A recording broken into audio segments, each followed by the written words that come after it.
નમસ્કાર દર્શક મિત્રો, ગુજરાત ડિવિઝન ન્યૂઝમાં આપનું હાર્દિક સ્વાગત છે। સમાચાર સંજેલી ખાતે ચાઇનીઝ દોરીનું વેચાણ કરતા ઈસમને સંજેલી પોલીસે ઝડપી પાડ્યો।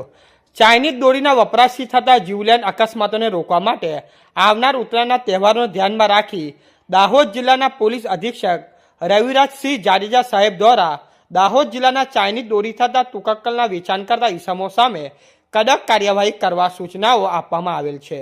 જે સૂચનાઓ અનુસંધાને નાયબ પોલીસ અધિક્ષક ડી.આર. પટેલ સાહેબ ઝાલોદ વિભાગના માર્ગદર્શન હેઠળ તથા સંજેલી પોલીસ સ્ટેશનના પોલીસ ઇન્સ્પેક્ટર જે.બી. પરમારનાઓની સૂચના મુજબ સંજેલી પોલીસ સ્ટેશનના પોલીસ કર્મચારીઓ દ્વારા પેટ્રોલિંગ તથા તપાસ કામગીરી હાથ ધરવામાં આવી હતી।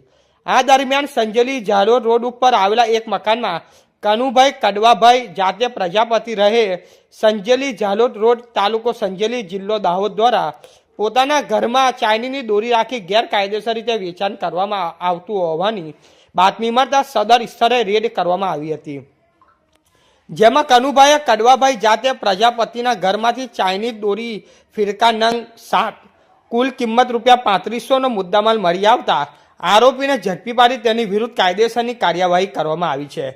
સમાચાર જોવા માટે ગુજરાત ડિવિઝન ન્યૂઝ ચેનલને like, share, subscribe, bell icon press button દબાવવાનું ના ભૂલશો। ધન્યવાદ।